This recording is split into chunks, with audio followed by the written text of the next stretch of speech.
أعوذ بالله من الشيطان الرجيم. بسم الله الرحمن الرحيم. In the name of Allah, the Beneficent, the Merciful. الحمد لله رب العالمين. Praise be to Allah, Lord of the worlds. الرحمن الرحيم. The Beneficent, the Merciful. مالك يوم الدين. Owner of the Day of Judgment. إياك نعبد وإياك نستعين. Thee alone we worship, Thee alone we ask for help. اهدنا الصراط المستقيم. Show us the straight path. صراط الذين أنعمت عليهم غير المغضوب عليهم ولا الضالين.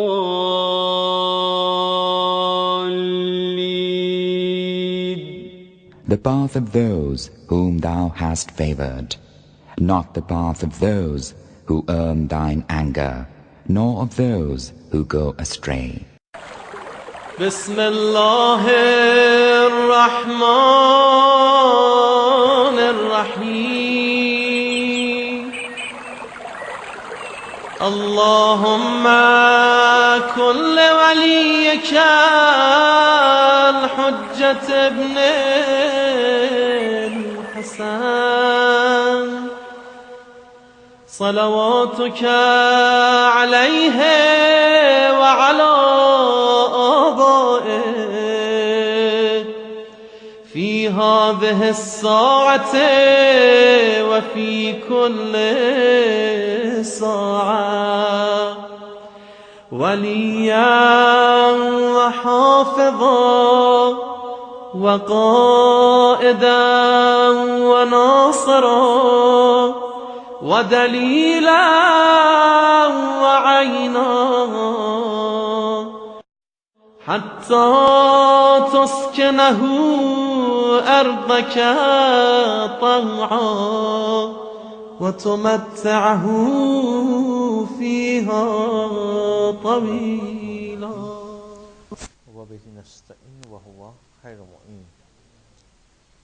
گفتگو ہماری قوت غضبیہ کے حوالے سے چل رہی تھی، اور قوت غضبیہ کے تحت انسان کے اندر پائی جانے والی صفاتوں میں سے ہر وہ صفت کی جو مثبت پہلو رکھتی ہے یا منفی پہلو رکھتی ہے اس کا بیان چل رہا تھا، اور اس میں بیان کیا گیا تھا کہ پست ہمتی یہ کبھی صفت ہے، اور پختگی ارادے کی مضبوطی یہ جو انسان کی اچھی صفت مانی گئی ہے. اور یہاں تک بیان کیا گیا تھا کہ روایت میں آیا ہے کہ المومن اصلب من الجبل، کہ مومن جو ہے وہ پہاڑ سے زیادہ مضبوط ہوتا ہے، پہاڑ سے زیادہ پختہ ہوتا ہے اپنے ارادے میں، اپنی نیت میں، اپنے افعال کے اندر. اب اسی پختگی کبر نفس یا صلابت نفس یا اصلب نفس کے حوالے سے گفتگو کی، ساتھ ساتھ لفظ استحباب کی انسان واضح کرتا ہے. استحباب یعنی ثابت قدم ہونا، مضبوطی سے ڈٹے رہنا. یہ استحباب جو ہے کبر نفس کے مقابلے میں اخص ہے.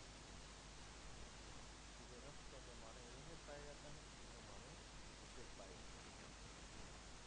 استحباب کا تعلق زیادہ اس بات سے ہوتا ہے کہ انسان اپنے عزم و ارادے میں ثابت قدم رہے، خاص طور پہ وہ عزم و ارادہ کی جس کا تعلق ایمان سے ہے.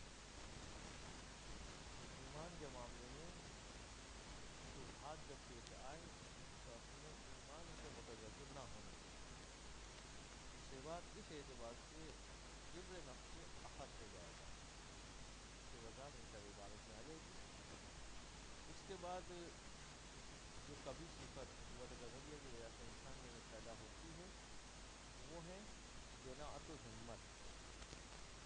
اناط و ہمت یہ ایک ایسی صفت ہے کہ جس کی وجہ سے انسان اپنے آپ میں کسی بڑے مرتبے کو حاصل کرنے کے لیے یا کسی بڑی چیز کو حاصل کرنے کے لیے یا بڑے کام کو حاصل کرنے کی ہمت نہیں دکھاتا ہے، بلکہ پیچھے ہٹ جاتا ہے، اور وہ یہ سمجھنے لگتا ہے کہ یہ کام میرے بس کا نہیں ہے، یہ کام میں نہیں کر سکوں گا، اور چھوٹی چھوٹی چیزوں میں وہ ڈرنے لگتا ہے۔ اس کے مطابق وضاحت جو ہے وہ عبارت میں آئے گی، اور اس کے برعکس صفت کیا ہے، وہ صفت اپنے اندر کیسے پیدا کی جاتی ہے، اس کے حوالے سے گفتگو ہوگی۔ تو اس عبارت صفحہ نمبر 177۔ تتمیم الثبات اخص من کبر النفس، کہ ثبات یہ کبر نفس کے مقابلے میں اخص صفت ہے۔ کبر نفس کا دائرہ وسیع ہے، ثبات کا دائرہ اس سے چھوٹا ہے۔ وقد عرفت ان الثبات اخص من کبر النفس، یہ ثبات کیا ہے؟ ثبات کی تعریف کر رہے ہیں، وہو ملکۃ التحمل علی الفوز فی الاحوال، کہ ثبات جو ہے تحمل کا ملکہ، ملکہ یعنی صلاحیت، تحمل یعنی برداشت، برداشت کی صلاحیت کب؟ جب مشکلات میں راستہ تلاش کرنا ہو اس وقت، کہ جب احوال کے اندر فوز کرنا ہو، مشکلات میں راستہ تلاش کرنا ہو، اس وقت برداشت کی جو صلاحیت ہے اس کو کہتے ہیں ثبات۔ بعض وقت مشکلات کے اندر راستہ تلاش کرنے انسان اگر برداشت کی قوت کو کھو بیٹھے تو پھر جو ہے وہ اپنے راستے سے ہٹ جاتا ہے اور غلط چیز کو بھی جو ہے وہ اپنا لیتا ہے۔ وقوت المقاومت مع الشدائد والآلام، اور ثبات مقاومت کی قوت، مقاومت یعنی مقابلہ کرنا، ٹکرانا، کس کے ساتھ؟ شدائد اور آلام، شدائد شدید کی جمع ہے، آلام علم کی جمع ہے، یہ مشکلات، سختیاں، پریشانیاں، اس کے اندر جو مقابلے کی قوت ہوتی ہے اس کو کہتے ہیں ثبات، کہ جو لوگ ثابت قدم ہوتے ہیں وہ مشکلات میں ڈٹے رہتے ہیں، پس ہمت نہیں دکھاتے، بحث اللہ یا طریح الانکسار، اس طرح سے کہ انکسار اس کو عاری نہیں ہوتا، اس وقت جو ہے وہ کمزوری نہیں دکھاتے ہیں۔ وَإِنْ زَادَتْ وَكَثُرَتْ، چاہے مشکلات کتنی زیادہ کیوں نہ ہو اور کتنی ہی کثیر کیوں نہ ہو، یہ اپنے راستے سے ہٹتے نہیں ہیں۔ ثبات کے مقابلے والی صفت کیا ہے؟ وَضُدُّهُ الاضطراب فی الاحوال والشدائد، اس کی برعکس صفت ہے کہ مشکلات میں، پریشانیوں میں مضطرب ہو جانا، پریشان ہو جانا، ڈاماڈول ہو جانا، کسی راستے کو معین کیا کہ اس طرف جانا ہے، تھوڑی سی تکلیف آئی، کہا نہیں اب یہ راستہ بدل دیتے، دوسرے راستے چل جاتے، تو یہ اضطراب، اس کے مقابلے میں ہوتا ہے ثبات، یعنی سوچ سمجھ کے ایک راستے کو اپنایا ہے، اس کو انسان ڈٹا رہے، ڈٹا رہے، اور جب مشکلات آئے تو پھر وہ اس راستے کو چھوڑے نہیں۔ عام طور پہ انسان کو جب فیصلہ کرنا ہوتا ہے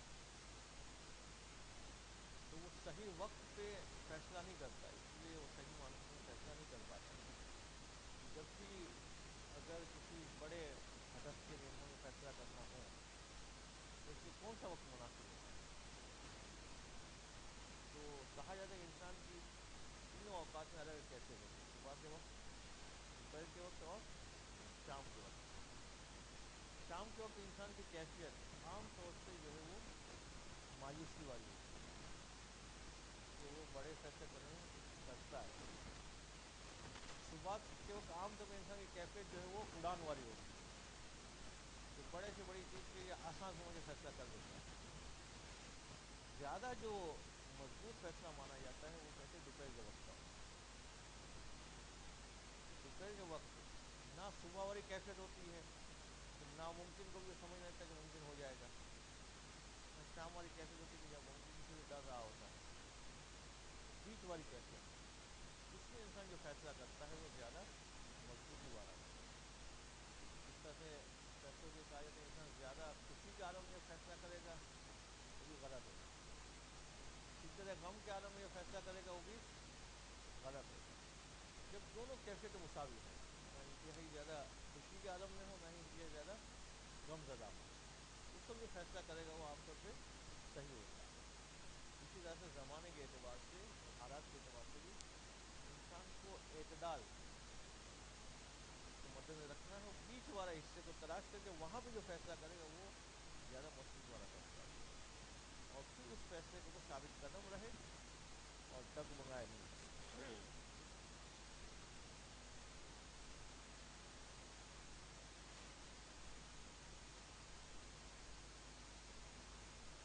عام طور سے ایسا ہوتا ہے, ذہنوں کے جہالت ورنہ نہیں, عام طور سے ایسا ہوتا ہے کہ جب صبح جو انسان ذہنی طور پر بہت زیادہ خوشحال ہوتا ہے کہ صحیح معنوں میں نیند کر چکا ہے یا رات کو اچھی عبادتیں کی ہیں, بڑی بڑے قسم کی چیزیں کرنے کی اس کو خواہش ہو رہی ہوتی ہے.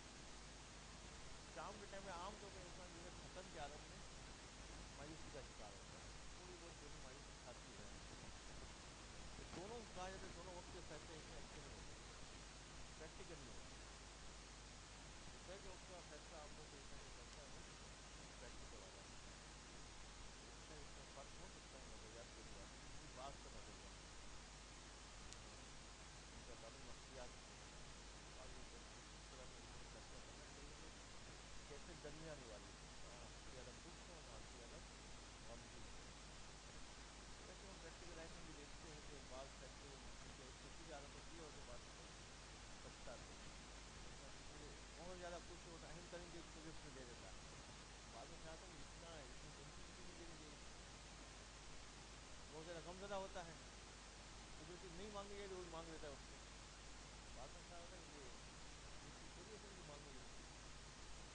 تو خوشی اور غمی کی شدت میں صحیح فیصلہ نہیں ہوتا. صبح کے وقت ذہنی فراغت ہوتی ہے, اس سے وہ پریکٹیکلی نہیں دیکھتا کہ یہ میں کر سکوں گا نہیں کر سکوں گا. وہ ایسی چیز جو نہ کر سکے اس کے لیے بھی ارادہ کر سکے میں کروں گا. خوشی سے مراد کیا ذہنی سکون کا ہے. شام کے وقت جو ہے وہ ذہنی اعتبار سے تھکا ہوا ہوتا ہے.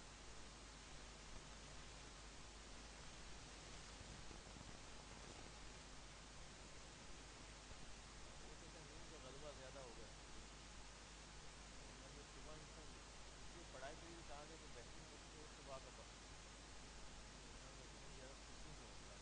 جب پڑھتا ہے تو وہ یاد بھی رہ جاتا ہے, زیادہ مضبوطی آتی ہے.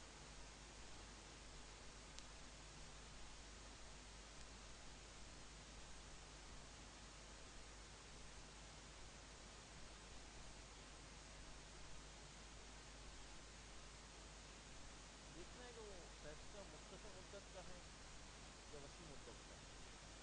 اگر مختصر مدت کا ہے تو ٹھیک ہے اس وقت کر لیں اس کو, مگر یہ ذہن میں سوچے کہ ابھی کے لیے یہ فیصلہ ہے, اس کے بارے میں بعد میں آرام سے سوچیں گے.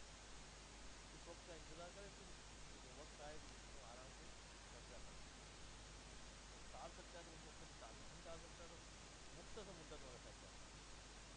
کہ مثلا انتہائی خوشی کے عالم میں چاہ رہی کہ یہ چیز میں کسی کو دے دوں, اور دیکھا کہ انتہائی خوشی کا عالم میں کسی نے غلط فیصلہ ہو گیا, تو ابھی اس کو مالک بنا کے نہ دیں, اس کو استعمال کے دیں, بعد میں آرام سے سوچیں کہ اس کو مالک بنانا ہے یا واپس دینا ہے. تو یہ وقتی جو ہے وہ مسلسل نہ لے جائے. تو اضطراب یہ اس کے برعکس والی صفت ہے, جہاں پہ انسان جو ہے وہ مشکلات آتے ہی گھبرا جاتا ہے. وَمِن جُملۃ الصِّبَاطِ الصِّبَاطُ فِي الْإِيمَانِ, صبات کی اقسام اس میں سب سے اہم صفت وہ کیا ہے, ایمان کے بارے میں ثابت قدم رہنا. ایمان کو جو ہے مضبوطی سے تھامے رہنا ہے. وَهُوَ اطمینان النفس فی عقائدها, کہ اپنے عقائد میں نفس جو ہے مطمئن ہو, ڈاماڈول نہ ہو کہ توحید کا عقیدہ رکھ بھی رہا ہے اور سوچ رہا ہے پتہ نہیں خدا ایک ہے یا نہیں ہے, حقیقت خدا کو مان بھی رہا ہے اور اس پہ پھر ڈاماڈول نہ ہو. یہ کیفیت نہ ہوئی بحیث لا یتزلزل فیہا بالشبہات, شبہات سامنے آئے تو عقائد میں یہ مضطرب نہ ہو, عقائد میں ثابت قدم رہے.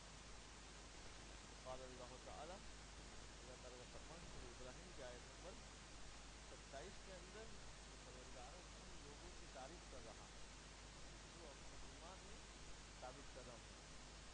اس سے کیا فضیلت حاصل ہوگی, یثبت اللہ الذین آمنوا بالقول الثابت فی الحیات الدنیا وفی الآخرہ, پروردگار ان کو ثابت قدمی عطا کرے گا. کن لوگوں کو, کہ جو دنیا اور آخرت کی زندگی میں ایمان کے معاملے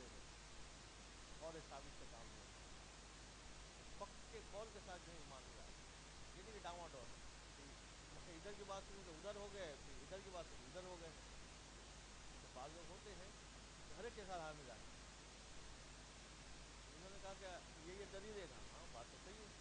دوسرے نے تمہارے خلاف دلیل دی. بات تو ان کی بھی صحیح ہے. یہ والی کیفیت نہ ہوئی ادھر کبھی ادھر، ادھر کبھی ادھر، بلکہ جو چیز ہے تحقیق کے ساتھ اس نے قبول کی اور اس کے اوپر جمے رہے، اس کے اوپر جو ہے وہ ڈاواڈول نہ ہونے پائے. حاضر اطمینان و شرائط قصد کمال و فضائل اعمال. تو یہی اطمینان ہے کہ جس کی وجہ سے انسان جو ہے وہ کمال کو حاصل کرتا ہے اور اعمال کی فضیلت کو حاصل کرتا ہے. اگر انسان کو خود ہی یقین نہ ہو کہ پتہ نہیں قیامت آئے گی نہیں آئے گی، پتہ نہیں جنت و جہنم ہے یا نہیں ہے، تو عمل کیوں انجام دے گا؟ یا دے گا بھی تو دلچسپی سے نہیں کرے گا. مگر یہ ایمان جتنا مضبوط ہوگا اتنے اعمال کو انجام دینے میں اسے لطف آئے گا. اس معلوم تستحیض النفس علی معتقادها فی مبدأ المعاد لم یحصل لها العزم البالغ علی تحصیل ما یتوقف فائدته علیہ. کہ جب تک انسان کا نفس اپنے عقائد میں مبدأ و معاد کے بارے میں مضبوط نہ ہو، توحید و قیامت کے بارے میں پکا نہ ہو، تب تک جو ہے وہ اپنے اعمال کو عزم و ارادے کے ساتھ انجام نہیں دیتا. اس لیے نہیں پتہ ہے کہ پتہ نہیں خدا ہے یا نہیں ہے، پتہ نہیں قیامت آئے گی نہیں آئے گی، وہ عمل کیوں کرے گا؟ اور کرے گا بھی تو دلچسپی کے ساتھ نہیں کرے گا. جتنا مضبوط مبدأ و معاد کا عقیدہ ہوگا اتنا مضبوط جو ہے اس کے اعمال ہوں گے. فلسفے میں بھی جو ہے وہ اس فلسفے کو اچھا مانا گیا کہ جس کا آغاز مبدأ و معاد کے عقیدے کے ساتھ ہو. اگر مبدأ و معاد کے عقیدے سے ہٹ کر ہو فلسفہ تو گمراہی ہوتی ہے. جہاں پہ مبدأ و معاد کو بنیاد بنا کے پھر انسان آگے بڑھے. فلسفے سے کہا جاتا ہے کہ جیسے کبھی کا ایک مثال دی تھی کہ گھوڑے کی سواری ہے. اگر انسان نے گھوڑے کو اپنے قابو میں کر لیا تو انسان جو ہے تیزی سے سفر کر سکے گا. اگر الٹا ہو گیا اور گھوڑے نے انسان پہ قابو کر لیا تو پھر انسان کے لیے بربادی وہ جہاں جائے گا اس کو گرا دے گا. مبدأ و معاد کو مضبوط کرنے کے بعد، عقیدے کو مضبوط کرنے کے بعد پھر انسان جو ہے وہ علوم معقولات کی طرف متوجہ ہو، عقلی علوم کی طرف متوجہ ہو. تو جتنا مبدأ و معاد کا عقیدہ مضبوط ہوگا اتنا ہی جو ہے وہ اعمال اور فضائل کے قسم میں وہ آگے بڑھے گا. فمن لیس له هذا الثبات لا تجده ثابتا ومعاظما على شيء من الاعمال الفاضلہ. اور جب اس شخص کو یہ ثبات حاصل نہیں ہوتا ہے اس کے پاس جو ہے آپ کو اعمال فاضلہ نہیں ملے گی. تو اگر ہم دیکھتے ہیں کہ کوئی آدمی نیک کاموں سے جی چرا رہا ہے اس کا مطلب یہ ہے کہ اس کا آخرت کا عقیدہ مضبوط نہیں ہے. اگر آخرت کا مضبوط عقیدہ ہوگا تو وہ نیک کاموں سے پیچھے نہیں ہٹے گا. کیونکہ ثبات جتنا بڑھتا جائے گا نیک کاموں کی طرف توجہ بڑھتی جائے گی. بل ہوا بلکہ یہ آدمی جس کا ثبات نہیں ہے بلکہ دل مضطرب ہے، اس کی کیفیت اس آدمی کی طرح ہے جس کا جسے قرآن اشارہ کر رہا ہے سورہ انعام کی آیت 75 میں کہ کالذی استفتح الشیاطین فی الارض حیران. یہ اس آدمی کی طرح ہے کہ شیاطین جو ہے زمین پہ جدھر چاہے ادھر گھما رہے ہیں خواہشات کے تابع ہو کے، وہ حیرانی کے عالم میں سرگرداں ہے. یا کبھی خواہشات ادھر رہ جاتی ہے تو ادھر چلا جاتا ہے، کبھی خواہش ادھر رہ جاتی ہے تو ادھر چلا جاتا ہے. کسی مقام پہ اسے قرار نہیں ہوتا ہے. اس کے قلب کے اندر ثبات نہیں بلکہ اضطراب ہے. والمتصف به معاذب لها دائما من غیر سکون. یہ ثبات کیوں نہیں آتا ہے؟ انسان کے قلب میں ثبات پیدا کیوں نہیں ہوتا ہے؟ تو اس کی دو وجہ بتا رہے ہیں کہ عدم و حاضر ثبات و عدم البصیرت الباطنۃ او ضعف فی النفس. یہ ثبات نہ ہونے کی دو وجہ ہوتی ہیں. یا تو اس کے دل کے اندر بصیرت نہیں ہے، بصیرت باطنہ نہیں ہے، یا جو ہے وہ نفس کے اندر ضعف ہے. بصیرت کسے کہتے ہیں؟ ایک نگاہ ہوتی ہے جو ہماری ظاہر نگاہ ہوتی ہے کہ ہم چیز کے ظاہر کے اوپر نگاہ کرتے ہیں. دوسری نگاہ جو ہماری ہوتی ہے وہ اس شے کے اندر پائی جانے والی چیزوں کے اوپر ہوتی ہے. مثلا ہم دیکھتے ہیں انسان، یہ پہلی نگاہ ہوئی انسان. اب انسان کے اندر کون سی چیزیں پائی جاتی ہیں؟ تو منطق میں ہم نے پڑھا کہ کیا چیزیں انسان کے اندر؟ روحانیت اور ناطقیت. تو یہ بصیرت والی نگاہ ہوئی, آسان الفاظ. یا پہلی نگاہ میں کہ پانی, پانی کے اندر کیا چیز پائی جاتی ہے؟ ایچ2او فارمولا آپ کو معلوم ہے. وہ نگاہ جو ہوئی وہ بصیرت والی ہوئی. تو جب تک انسان کی نگاہ گہرائی میں نہیں ہوگی, بصیرت کے ساتھ نہیں ہوگی, تب تک یہ صفات حاصل نہیں ہوگی. صرف کلمے کو زبانی پڑھ لیا, رٹ لیا اس کو, مگر اس کی گہرائی تک نہیں پہنچا. قیامت کیا چیز ہے, معاد کیا چیز ہے, عقیدہ توحید کیا چیز ہے, گہرائی تک نہیں پہنچا, تو یہ والا صفات حاصل نہیں ہوگا. تو بصیرت باطنہ نہ ہونے کی وجہ سے, دل میں یہ عقیدہ راسخ نہ ہونے کی وجہ سے اس سے بات حاصل نہیں ہوتا. یا دوسری وجہ یہ ہوتی کہ بصیرت حاصل ہوتی علم اور معرفت کے بڑھنے کے ساتھ. علم بڑھتا جائے گا, بصیرت حاصل ہوتی جائے گی.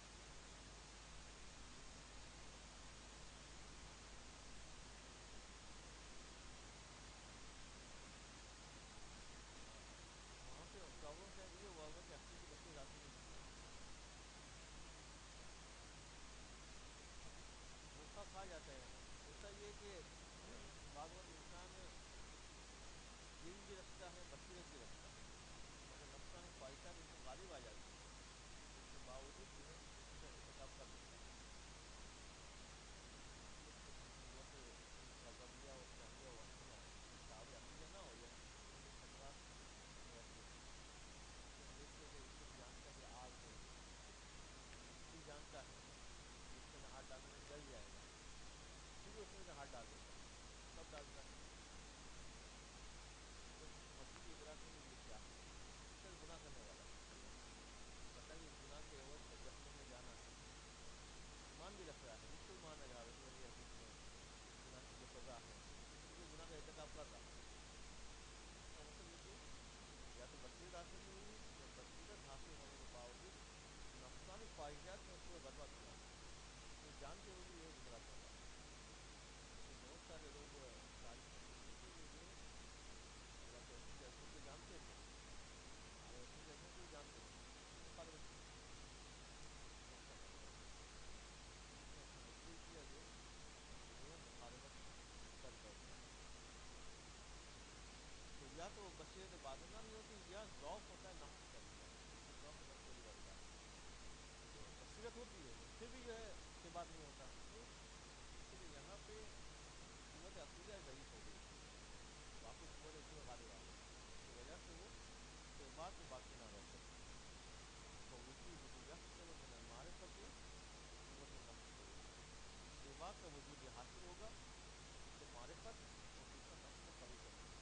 صرف معرفت بھی کافی نہیں ہے اگر قوت عقلیہ قوی نہیں ہے. قوت عقلیہ قوی ہو اور معرفت ہو, دونوں چیزیں مل جائے گی تو یہ صفات جو ہے حاصل ہو جائے گی. فَهُوَ مِنْ فَضَائِلِ الْآخِرَةِ وَكُنُوزِ الرَّحْمَةِ,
پیدا ہوتی ہے وہ نفس کا ذوق اور نفس کا خبر ضد و علو ہمت مقابل کیا ہوتی ہے علو ہمت بڑی ہمت اور تیزی سے جو ہے ترقی بھی کرتے ہیں اور ساتھ ہی تیز انداز سے جو ہے وہ آگے بڑھ رہے ہوتے ہیں یہ علو ہمت کیا ہے اس کی تعریف کریں وہ السعی فی تحصیل السعادت والکمال وطلب المعالج کہ علو ہمت یہ ہے کہ کوشش کرنا سعادت کو حاصل کرنے کی کمال کو حاصل کرنے کی اور امور میں بلند سے بلند رتبہ حاصل کرنے کی اس کو کہا جاتا ہے علو ہمت من دون ملاحظۃ منافع دنیا و مزاح مگر اس کو دیکھتے ہوئے اس کو دنیا کا فائدہ ہے یا نہیں دنیا کا نقصان ہے یا نہیں بلکہ آخرت کے فائدے کو مد نظر رکھتے ہوئے اس طرح کوشش کریں یہ کہ 10% دیکھیں میں شاریہ کتنا ملے گا شاریہ ملے گا تو ٹھیک کوشش تو پڑے نہیں یہ 10 ہوتا ہے یہ شاریہ نہیں ملے گا اس میں پڑھنے کا کیا فائدہ اس کا مطلب یہ کہ وہ اس کے فائدے اور نقصان کو جوڑ دکھا ہے شاریہ کے ساتھ یہ وہ آدمی جو دنیا کے مزار اور دنیا کے منافع کو لحاظ نہیں کرتا بلکہ وہ دیکھتا ہے کہ مطلب جو ہے وہ سعادت کس سے حاصل ہوگی کمال کس سے حاصل ہوگا سعادت اور کمال کے لیے بات کرتا ہے حتی لا یطلی السرور بوجدان ولا حکم بفقدان یہاں تک کہ دنیا کے معاملات میں اس کی کیفیت یہ ہو جاتی ہے کہ اگر دنیا کا کوئی فائدہ ملا تو کوئی خوشی نہیں ہوتی نہیں ملا تو کوئی غم نہیں ہوتا اس کی نگاہ جو آخرت کی سعادت کی طرف ہوتی ہے وہ مل رہی نہیں ہوتی وہ دیکھتے کہ دنیا کا فائدہ مل رہا ہے آخرت کا فائدہ نہیں مل رہا تو کچھ نہیں ہوتا تو فائدے کو کیا کریں آخرت بھی مل رہی ہے وہ دیکھ رہا ہے کہ دنیا کا نقصان ہو رہا ہے مگر ساتھ میں آخرت کا فائدہ ہو رہا ہے دنیا کے نقصان کو جو ہے وہ برداشت کرتا ہے بل لا یبالی بطریق طلب الموت والقتل وامثال بلکہ وہ جو ہے اس راستے کے اندر موت کی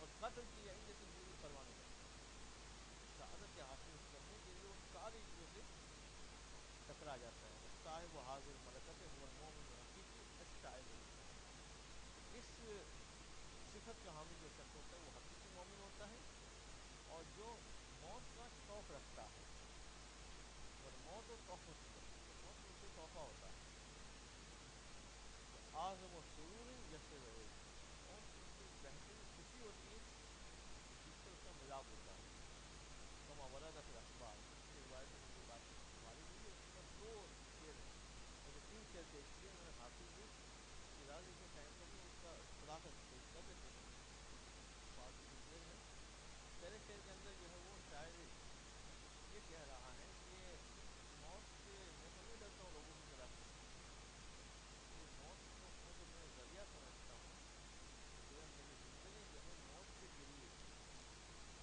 اب جو ہے وہ اس چھڑانے کا وقت آ گیا دوسرے شعر کے اندر شاعر کہتا ہے کہ موت کو میں گلے لگا رہا ہوں کیوں گلے لگا رہا ہوں اس لیے مجھ سے بہت چھوٹی چیز لے کے بہت بڑی چیز مجھے دے رہے ہیں مجھ سے یہ پانی حیات لے رہا ہے موت اور ہمیشہ کی زندگی دے رہا ہے اس لیے میں موت کو جو ہے وہ گلے لگا رہا ہوں اور تیسری شعر کے اندر جو ہے شاعر کہتا ہے کہ موت کو تو میں اپنے دوست کی مانند پسند کرتا ہوں کہ اس کی ملاقات کو جیسے ایک دوست کی ملاقات کو پسند کرتا ہے اس طرح میں موت کی ملاقات کو پسند کرتا ہوں تھوڑی سی بات اس صلاحیت اور مرضیت کے بارے میں اور ہے من الشیطان الرجیم بسم اللہ الرحمن الرحیم وبہ نستعین وہو خیر معین گفتگو ہماری جو ہے وہ پست ہمتی اور بلند ہمتی کے حوالے سے کر جاری تھی اور اس بات کو بیان کیا گیا تھا کہ جو آدمی پست ہمت ہوتا ہے وہ بڑے کاموں سے کنارہ کش رہتا ہے اور بڑے کاموں کی ہمت نہیں دکھا پاتا ہے اور ہمیشہ جو ہے وہ ناکامیوں کا شکار رہتا ہے جبکہ جس کے اندر بلند ہمت ہوتی ہے ولولہ ہوتا ہے جوش ہوتا ہے جذبہ ہوتا ہے وہ آدمی جو ہے وہ کامیاب ہوتا ہے اور اسی لیے پست ہمتی کو قوت غضبیہ کی پستی قرار دیا گیا اور بلند ہمتی کو قوت غضبیہ کی فضیلت میں سے قرار دیا گیا کہ اگر انسان اپنے اندر بلند ہمتی پیدا کرے تو یہی چیز اگرچہ اس کا تعلق قوت غضبیہ سے ہے کہ جس میں جوش آتا ہے مگر یہ جوش اسے کامیابی سے ہمکنار کرا سکتا ہے۔ تو اصل میں گفتگو ہماری قوت غضبیہ کے حوالے سے تھی، یہ تو واضح ہے، اور یہ بات بھی واضح ہے کہ آج جو ہے وہ اس سیمسٹر کا آخری درس ہے۔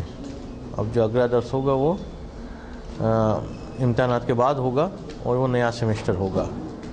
تو آخر میں یہ بات واضح ہو جائے اس کی مزید وضاحت سے پہلے کہ قوت عقلیہ کے حوالے سے ہماری گفتگو بالکل مکمل ہو چکی ہے، چاہے وہ عقل نظری کے حوالے سے ہوں چاہے عقل عملی کے حوالے سے ہوں۔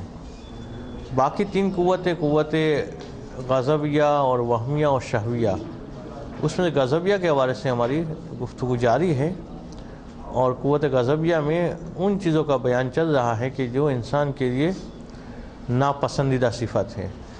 جیسے کہ مسلم کا طریقہ یہ ہے کہ جب ایک ناپسندیدہ صفت کو بیان کرتے ہیں تو ساتھ میں اس کے مد مقابل والی، اس سے برعکس والی صفت کو بھی بیان کر دیتے ہیں۔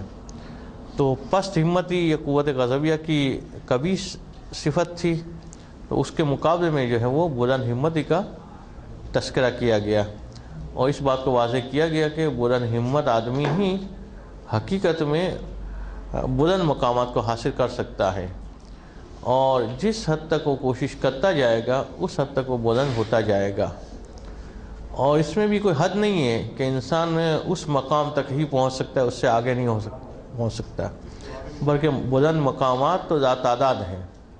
اب انسان کے اپنے اوپر ہے کہ وہ کوشش کر کے کس مقام پہ پہنچنا چاہتا ہے۔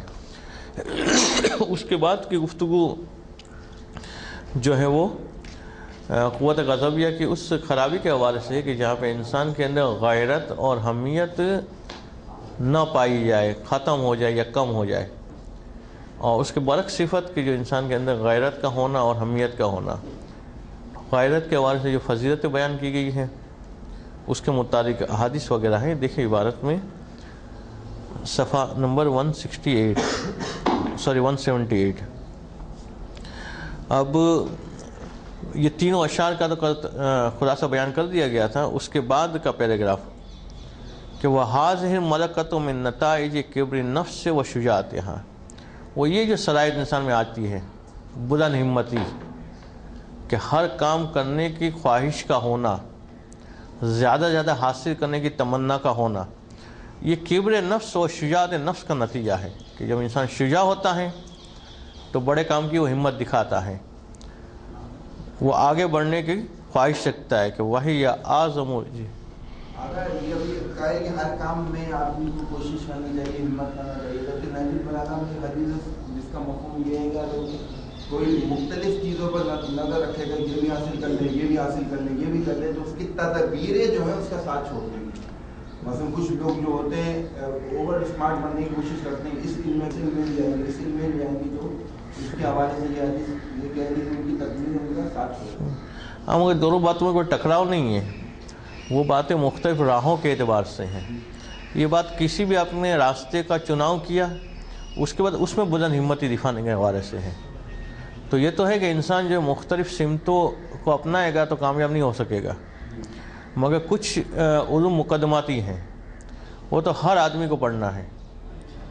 مثلا جیسے اگر کوئی آدمی میڈیکل سائنس میں جانا چاہ رہا ہے، کوئی کمپیوٹر سائنس میں جانا چاہ رہے، کوئی مثلا کامرس میں آگے بڑھنا چاہ رہے ہیں، میٹرک تک تو اس کو پڑھنا پڑے گا، اس کے یہ تو کوئی گنجائش نہیں ہے، اسی کہ وہاں تک کی جو باتیں ہیں وہ ساری کامن ہیں۔ اس کے بعد پھر جو ہے وہ یہ نہیں ہو سکتا کہ ایک ساتھ جو ہے وہ کہے کہ میں CA بھی کروں اور جو ہے میں MBBS بھی کروں، تو وہ راستے وہاں جا کے جدا ہوں گے، مگر کچھ بنیادی چیزیں ہوگی جس کو تو اسے طے کرنا پڑے گا۔ اچھا، اس کے بعد بھی جس کو بھی اپنا راستہ اپنا ہے اس میں اسے بلند ہمت ہی دکھانی پڑے گی۔ ہاں، مگر وہ جو حدیث میں بیان کیا جا رہا ہے اس کے اعتبار سے کہ ایک ساتھ جو ہے وہ مختلف سمتوں والی چیز اپنائے گا تو انسان ناکام ہوگا، کہ ایک علم ہے کہ جس کی سمت ادھر ہے، ایک علم ہے جس کی سمت ادھر ہے، وہ چاہے گا دونوں کو اپنائے، مگر اس کا اس بات سے کوئی ٹکراؤ نہیں ہے کہ وہی اعظم الفضائل نفسانیت ہے، کہ نفس کی جتنی فضیلتیں ہیں اس میں سب سے بڑی فضیلت یہ ہے، جتنے بھی لوگوں نے ترقی کی، ترقی کی بنیاد ان کی بلند ہمتی ہے، اور جتنے بھی لوگ ناکام ہوئے تو ناکامی کی بنیاد بھی ان کی پست ہمتی ہے۔ بلند ہمت آدمی ہمیشہ آگے بڑھنا چاہتا ہے، وہ چاہتا ہے کہ زیادہ سے زیادہ حاصل ہو. وہ 2 درس پڑھ رہا ہوتا ہے، اس کی خواہش ہوتی ہے ایک اور پڑھوں. جیسے قاعدہ علم کے لیے کہا گیا ہے کہ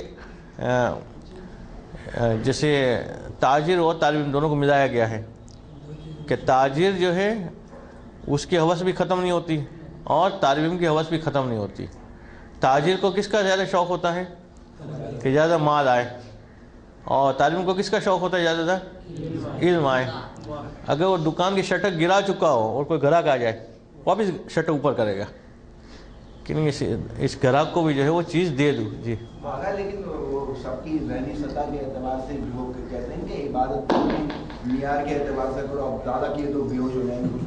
ہزاروں لفظ پڑھنے کے لیے تیار ہے، کسی نے 100 بھی پڑھی وہیں تو انہیں کے اعتبار سے سب کی اپنی اپنی سطح جانی چاہیے. پھر آگے وہ کیا ٹوٹ جائے گا. صحیح. اسی دکاندار جو ہے 24 گھنٹے دکان نہیں کھلی رکھتا، وہ بھی کچھ حصہ جا کے سوتا ہے. وہ بھی مثلا چاہ رہا ہوتا ہے مال، مگر پھر بھی وہ دکان کچھ حصہ بند کرتا ہے کچھ وقت کے لیے. اس سے طالب علم کچھ آرام کرے، یعنی کہ ہر وقت پڑھتا رہے وہ، مگر ویسی ہوس تو ہو نا جیسی اس کو ہوس ہوتی ہے. جیسے اس کو مار کی ہوس ہوتی ہے، اس کو علم کی ہوس ہو.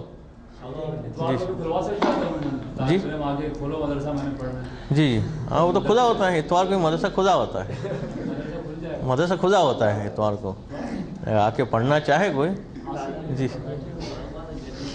جی اگر وہ جو دنیا کی مطلب کہ پستی جو دنیا کی رسوائی کی وجہ سے آتی ہے انسان میں، مطلب کہ اگر مجھے درس پڑھنا ہے، میں درس پڑھ رہا ہوں، کوئی چیز سمجھ نہیں آ رہی، آگا مدر نے سمجھایا، آگا تابیز نے، آگا کامران نے، مطلب کہ اس سے ہر کسی کا سمجھانے کا اسٹائل الگ ہے، تو مجھے سمجھ میں نہیں آ رہا. اب میں 10 لوگوں سے پوچھ رہا ہوں تو ظاہر ہے 10 میں سے ایک تو ٹوکے گا، تو اس کی رسوائی کی وجہ سے پستی آتی ہے. اور اگر کوئی کام کرنا چاہیں تو کسی کے سپورٹ کے بغیر تو نہیں ہوتا ہی نہیں ہے. اگر ہم کسی کی سپورٹ لینا چاہ رہے ہیں اور وہ مطلب کہ سپورٹ کے بجائے نیچا دکھانے کی کر رہا ہے یا کچھ ایسا کر رہا ہے جس سے ہمارے میں پستی آ رہی ہے، تو اس کا علاج کیا ہے؟ انسان جو ہے وہ ایسا کام نہ کرے کہ انسان کی توہین ہو. اب اگر پتہ ہے کہ کوئی سینئر طالب جو ہے مصروف ہے، اپنے امتحان کی تیاری کر رہا ہے، اس کے یا پیچھے پڑے تو اخلاق میں 1 دفعہ 2 دفعہ 3 دفعہ پھر آخر وہ ناراض ہو جائے گا. تو انسان خود بھی مثلا باقی لوگوں کو بھی مصروفیت کا احساس کرے اور کسی کو اس طرح تنگ نہ کرے. بعض اوقات انسان خود ہی ایسی حرکت کرتا ہے کہ جس کی وجہ سے پھر اس کی توہین ہوتی ہے. ٹھیک ہے، وہ توہین کرنے والا بھی غلط ہوگا، مگر اس کو بھی ایسی حرکت نہیں کرنی چاہیے کہ اس کی توہین ہو. مطلب اگر کوئی کام کرنا چاہو یا کوئی بزنس کرنا چاہو تو کسی کے سپورٹ چاہیے ہوتی ہے، تو عزت و وقار کے ساتھ سپورٹ مانگے، اس میں کوئی حرج نہیں ہے. کسی کی مدد وغیرہ دے، بس اپنے وہ ذلیل و رسوا نہ کرے. باقی کسی کی مدد مانگے کسی کام کے لیے تو کوئی حرج نہیں ہے، عزت و وقار کے ساتھ. مطلب کہ میں نے کہا کہ یہ کام کرنا ہے تو اس نے کہا کہ نہیں بھائی یہ تو ایسا ہوتا ہے، یہ ہوتا ہے، یہ نقصان ہوگا، یہ ہوگا. مطلب ہمت دینے کے بجائے وہ ڈرا رہا ہے. میرے میں تو ڈر ہی ہوگا، پستی آئے گی، اس پستی کو بھگانا ہے. اسی لیے اصل میں یہ سارے سوال ایسے کہ موضوع سے ہٹ جائیں گے. اسے کہا کہ مشورہ مانگے یا حاجت طلب کرے، تب بھی بندے کا انتخاب کرے پہلے کہ یہ سامنے والا اس قابل ہے کہ اس سے اپنی حاجت طلب کی جائے، سامنے والا اس قابل ہے کہ اس سے مشورہ طلب کیا جائے. اگر وہ نااہل آدمی سے حاجت طلب کرے گا تو رسوائی ہوگی اس کو، اور نااہل آدمی سے مشورہ طلب کرے گا تو اس کو فائدے کے بجائے نقصان والا مشورہ ہی ملے گا. تو دیکھنا پڑے گا کہ انسان کس آدمی سے مشورہ مانگ رہا ہے یا کس آدمی سے حاجت طلب کر رہا ہے، اس میں ان باتوں کا ریاض کرنا ضروری ہوگا. تو خلاصہ ہے کہ ہم یہ کہتے ہیں وہ طلب جو ایک تاجر کو ہوتی ہے دنیا کی خاطر، دنیا کے لالچ جو ہوتی ہے، ویسی طلب جو ہے طالب علم کو درس کے حوالے سے ہونی چاہیے. تو پھر ظاہر سی بات ہے کہ وہ آدمی کے جو زیادہ محنت کرتا ہے اپنے کاروبار میں وہ ترقی کرتا ہے، تو وہ طالب علم جو اپنے تاثیر علم میں محنت کرتا ہے وہ بھی جو ہے وہ ترقی کرتا ہے. مگر بعض اوقات جو ہیں دونوں مقام پہ افراط و تفریط کا شکار ہو جاتے لوگ، یہ کاروبار کرنے والے بھی اور جو ہے وہ طلاب بھی، کہ معاشرتی زندگی اس افراط و تفریط کی وجہ سے ان کی متاثر ہوتی ہے کہ دکان میں لگ گئے تو ایسا لگ گئے، کام میں لگ گئے تو ایسا لگ گئے، گھر والوں کا کوئی خیال ہی نہیں ہے. یا بعض طالبوں کو کتاب کا شوق پڑھنے کا ایسا ہو جاتا ہے تو بس ہر وقت کتاب لے کے بیٹھے ہوتے ہیں. کہ باقی معاشرتی زندگی سے وہ کٹ جاتے ہیں. تو یہ بھی جو ہے وہ پسندیدہ شے نہیں ہے کہ گھر والوں کو نے پروگرام بنایا کہ اتوار کو پکنک پہ جانا ہے. کہا نہیں مجھے تو درس پڑھنا ہے. نہیں، معاشرتی زندگی بھی ضروری ہے، جائز تفریح کرنا بھی ضروری ہے. خود یہ تفریح بھی مددگار ثابت ہوگی پڑھائی وغیرہ کے لیے. یہ بھی بات کرتے تو پھر پکنک پہ جانے کا فائدہ کیا ہوگا؟ کتاب یہ لے کے جانا ہے، وہاں پہ کتاب لے کے مدرسے میں پڑھے، مدرسے میں بیٹھ کے پڑھے. تو جی ہاں، یعنی بالکل نہ جانے سے بہتر ہے کہ کتاب لے کے پکنک پہ چلا جائے. مگر یہ کہ اچھا ہے کہ پکنک پہ جائے اور انجوائے کرے، اس سے جو قوت آئے اس کو پھر دوسرے دن پڑھائی میں صرف کرے. یہ اور بات ہے کہ الٹا ہوتا ہے، پکنک کے بعد دوسرے دن چھٹی کرتے طلباء. مگر یہ کہ یہ معاشرتی زندگی سے کٹنا نہیں چاہیے انسان کو کہ رشتہ داروں سے ملنے جانا ہے یا گھر کی ضرورتیں پوری کرنا ہے. پڑھائی کے چکر میں ایسا مشغول نہ ہو جائے کہ واجب کاموں سے بھی جو ہے اپنے آپ کو کنارہ کش کر رہے. یہ دونوں اس میں ہوتا ہے. جس کو کاروبار کا زیادہ شوق چڑھتا ہے وہ بھی کمائی میں ایسے لگ جاتا ہے کہ پھر اس کی معاشرتی زندگی متاثر ہوتی ہے. اور یہ بعض طالبوں کے ساتھ بھی ہوتے ہیں جو افراط و تفریط کا شکار ہوتے ہیں. کچھ ہے جو کتاب اٹھانے کے لیے آمادہ نہیں ہوتے اور کچھ جو ہے کتاب چھوڑنے کے لیے آمادہ نہیں ہوتے. جی اگر لیکن کچھ علماء ایسے ہوتے ہیں جس کے لیے تو علماء پھر یہی کہتے ہیں کہ جائز کی دور کے بعد آپ کو مستحبات بھی چھوڑنا پڑ جائیں گے. صرف بس 2 رکعت نماز پڑھو اور کتاب میں لگ جاؤ، یہ کرنا پڑتا ہے. ہاں، دیکھتے ہیں بڑے کیفیت کیا ہے علوم کی. مگر واجبات چھوڑ کے کوئی بھی قائد نہیں کہ واجبات چھوڑنے کا ہے. مستحبات بھی چھوڑنے ہیں. مستحبات کم کرنے کی بات ہو سکتی ہے کہ مستحبات کم کرے اور علم کی طرف توجہ دے. مگر واجبات ترک کرنے کی تو کوئی نہیں کہے گا. تو واجبات کا لحاظ کرنا ضروری ہے. تو حقوق الناس میں کوتاہی جو ہے وہ نقصان پہنچاتی ہے. اور علم جو ہے صرف کتاب پڑھنے سے حاصل نہیں ہوتا ہے، یہ بھی ذہن میں رکھنا ضروری ہے. جب تک وہ روحانی قوت ساتھ میں نہ ہو جو کتاب و گھر کرانے والی ہے، تب تک جو ہے وہ حقیقی علم حاصل نہیں ہوتا. کتاب سے ہم عبارت حل کر پاتے ہیں، زیادہ معنی سمجھ پاتے ہیں. اس کے اندر جو نور ہے وہ حاصل ہوا روحانی قوت سے. وہ قوت کہاں سے آئے گی؟ وہ یہی حقوق کی ادائیگی سے کہ والدین کی خدمت کی، انہوں نے جو دعا دی اس سے قوت حاصل ہوگی، جس سے مثلا یہ رموز جو ہے وہ عیا ہو جائیں گے. مثلا جو ہے وہ رشتہ داروں کو حقوق ادا کیے، ان کی دعا میں دی، غریبوں کی مدد کی، دعا میں دی. اس سے بہت سارے فائدے حاصل ہوتے ہیں. اس سے نماز شب کا. تو ان چیزوں سے کٹ کے فقط کتابیں پڑھنے سے ہم کہیں کہ کسی مقام پہ پہنچ جائیں گے، تو یہ نہیں ہو سکتا. یہ ساری چیزیں جو ساتھ ساتھ چلے گی تو فائدہ پہنچائے گی.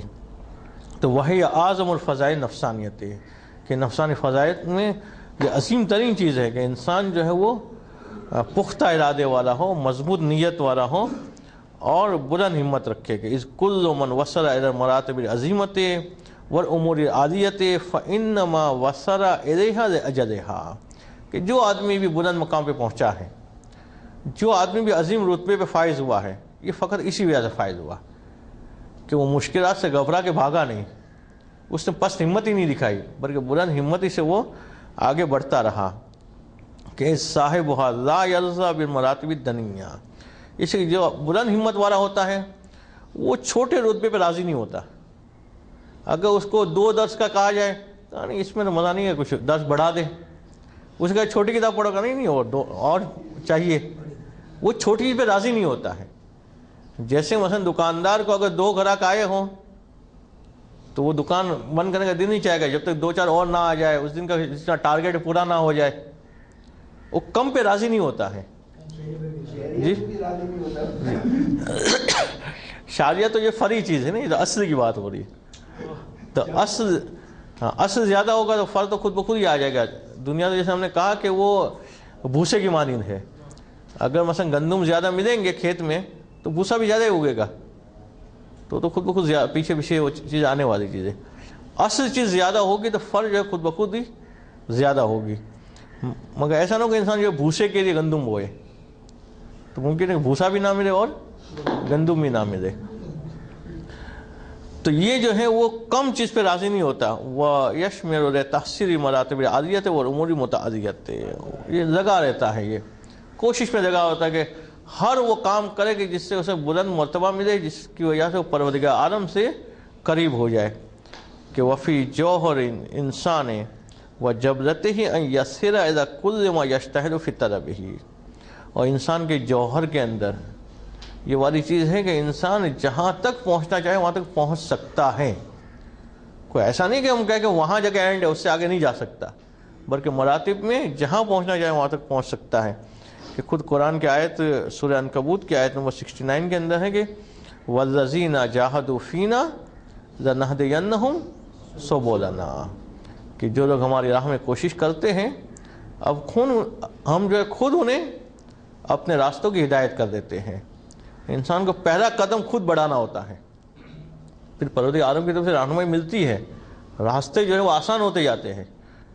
ہوتا ہے کہ انسان پہلا قدم بڑھانے کی ہمت نہیں کر پاتا ہے اور اس لیے جو ہے وہ پیچھے رہتا ہے.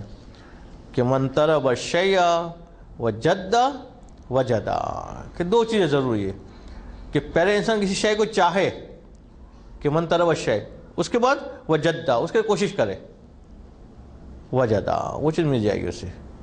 تو چاہنا جی ہاں، انسان کا مقام معراج ہی ہوگا وہ جو جس مقام پہ پہنچے گا وہ. ہاں اس مقام پہ یعنی عصمت وہ بارڈر ہے کہ جہاں تک انسان نہیں پہنچ سکتا. عصمت سے پہلے پہلے جتنی چیزیں ہیں وہاں تک انسان جو ہے وہ پہنچ سکتا ہے.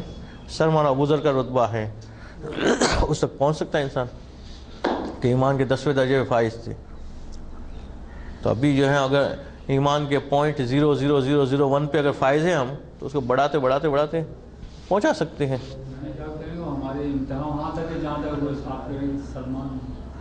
حضرت سلمان ابوذر مثلا بطور مثال کہہ سکتے ہیں. اس سے آگے رتبے تک عام طور پہ انسان نہیں پہنچ پاتا ہے، مگر ہو سکتا ہے اس سے آگے بھی پہنچ جائے. عصمت جو اہل عصمت کے لیے خاص ہے وہاں تو نہیں پہنچ سکتا. اس کے علاوہ جو مراتب ہیں، اس کے علاوہ جو مقامات ہیں وہاں تک پہنچ سکتا ہے انسان. مگر چونکہ عام طور پہ حضرت سلمان کا رتبہ سب سے بڑا مانا جاتا ہے تو اسی کو بورڈر سمجھیں گے. جی اگر چونکہ حضرت سلمان فارسی اور حضرت ابوذر ان کے دور میں تو معصوم موجود تھے اور یہ باقاعدہ ہر فیل میں اپنے مشورہ کر سکتے تھے معصوم سے، تو ان کا اس رتبے تک پہنچنا ہمارے مقابلے میں تو آسان تھا. جی اس کے حوالے سے ہم پہلے بھی عرض کر چکے ہیں کہ زمان و مکان معصوم اسلام کے ساتھ ہونا یہ اہم نہیں رکھتا. انسان قلبی و معنوی اعتبار سے معصوم سے کتنا مربوط ہے یہ اہم ہے. ورنہ اس زمانے اور لوگ بھی تھے، وہ کیوں نہیں پہنچے؟ مثلا جو ساتھ ساتھ بیٹھتے تھے، ساتھ ساتھ اٹھتے تھے، وہ بدبخت قرار پائے. تو زمان و مکان کے اعتبار سے معصوم کے ساتھ ہونا یہ کوئی خاص فضیلت نہیں ہے. ٹھیک ہے، اپنے مقام پہ فضیلت ہے، اصل فضیلت جو ہے وہ معنوی اعتبار سے، قلبی اعتبار سے. آج ہم مثلا جو ہے وہ معصوم کے سامنے نہیں ہیں، ویسے تو معصوم کے ساتھ ہی ہیں. یہ اور بات ہے کہ ہماری نگاہیں اس قابل نہیں کہ امام حسن کو دیکھ سکے، ورنہ معصوم ہیں سامنے. مگر اگر ہم فرض کر کے معصوم کے ساتھ نہیں ہیں، مگر قلبی اعتبار سے اگر ہیں تو گویا معصوم کے ساتھ ہی ہے. مگر اگر قلبی اعتبار سے اس وقت بھی نہیں تھے تو چاہے امام حسن کے ساتھ ہی فوج میں شامل کیوں نہ ہو.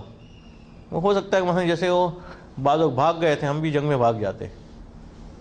تو اصل اہمیت ہے قلبی اعتبار سے معصوم کے ساتھ ہونے کی. تو حضرت سلمان کی فضیلت اس لیے نہیں ہے کہ مثلا جو اس زمانے میں تھے وہ، بلکہ اس اعتبار سے ہے کہ وہ قلبی اعتبار سے اللہ کے رسول کے مطیع تھے، مولا کے مطیع تھے. وہ سخت ترین زمانہ کے جب لوگوں نے نظریں پھرا دی تھی آل محمد سے، تب بھی انہوں نے نظر نہیں پھرائی، انہوں نے ساتھ دیا. ابھی بھی سلمان اور ابوذر کے درجے پہ کوئی ہو تو ہمیں بتائے، ہو سکتے نا؟ ہو تو سکتا ہے، بلکہ ہوں گے یقیناً لوگ، پتہ نہیں چلے گا. تو کیا بتانا کیا ہے؟ نہیں، یہ دو ہی تو نہیں ہو سکتے نا. نہیں، یقیناً اور لوگ بھی ہوں گے، مگر کہ ہمیں اپنے آپ کو پہنچانا ہے. ہمیں یہ جاننا اہم نہیں کہ فلاں ہے یا فلاں نہیں ہے. ہاں تو ہم جو ہے موجودہ مراجعین وغیرہ کو دیکھ سکتے ہیں، بزرگان کو دیکھ سکتے ہیں کہ جو ہے ان مراتب پہ ہیں. اس میں سے بعض تو من طلب الشیء وجدہ، کہ جو بھی آدمی کسی شے کو چاہتا ہے اور کوشش کرتا ہے وجدہ، تو اس کو پا لیتا ہے. ومن افراد علو ہمت الشہامہ، اور اسی علو ہمت میں سے ایک چیز ہے شہامت. شہامت کیا چیز ہے؟ انسان کے اندر ایک ایسی خواہش کا ہونا، بلند ہمتی کے بعد ایسی خواہش کا ہونا کہ میں جو آج کام کر رہا ہوں وہ جو ہے میرے بعد بھی باقی رہے اور آنے والے زمانے میں لوگوں کے لیے مشعل راہ بنا رہے. یعنی علمی کام یا کردار و افعال و اخلاق کے اعتبار سے ایسا کام کرے کہ جو آنے والے زمانے کے لوگوں کے لیے مشعل راہ قرار پائے کہ وہ الحرص علی اقتناء عزائم الامور توقعا لجمیل ذکر علی مر الدہور، کہ یعنی اپنے عظیم معاملات کو محفوظ کرنا. اور محفوظ کرنا کیوں؟ تاکہ یہ جمیل ذکر علی مر الدہور، تاکہ یہ اچھا تذکرہ جو ہے زمانوں کے گزرنے کے ساتھ ساتھ بھی چلتا رہے، یہ چیزیں جو ہے آگے بڑھتی رہے، نہ کہ فقط زمانے کے لوگوں تک اس کا فائدہ ہو. اگر ایک آدمی کھجور کا درخت اگاتا ہے تو اسے تو پتہ ہے کہ وہ جو گٹھلی ڈال رہا ہے اس کا پھل اس کو نہیں ملنا ہے، اس کے سنا ہے کافی عرصے بعد جو اس میں پھل آتے ہیں. مگر اگر اس کی نگاہ آنے والی نسل ہوگی تو وہ یہ کام کرے گا کہ ٹھیک ہے میں تو مثلا جو ہے وہ گٹھلی ڈال کے جا رہا ہوں، اس کے پھل جو آنے والی نسل کھائے گی. تو اسی طرح سے انسان جو ہے شہامت کی منزل جب پہنچتا ہے تو اس کی نگاہ آنے والی نسلوں پہ ہوتا ہے، آنے والی نسلوں میں نگاہ ہوتی ہے کہ انسان دیکھتا ہے کہ یہ کام میں ایسا کروں کہ جو آگے جا کے آنے والی نسلوں میں فائدہ پہنچائے. اس کے بعد جو ہے وہ ایک قوت غضبیہ کی خرابی جو غیرت کا نہ ہونا اور حمیت کا نہ ہونا ہے. اور یہ بحث ایسی ہے کہ ابھی 5 منٹ میں تو آ نہیں سکے گی، اور پھر چونکہ امتحانات کا وقفہ ہے، امتحانات کے بعد پھر اگلے سیمسٹر میں گفتگو شروع ہوگی، تو پھر حمیت اور غیرت کے عنوان سے گفتگو شروع کریں گے. صلوات پڑھیں محمد.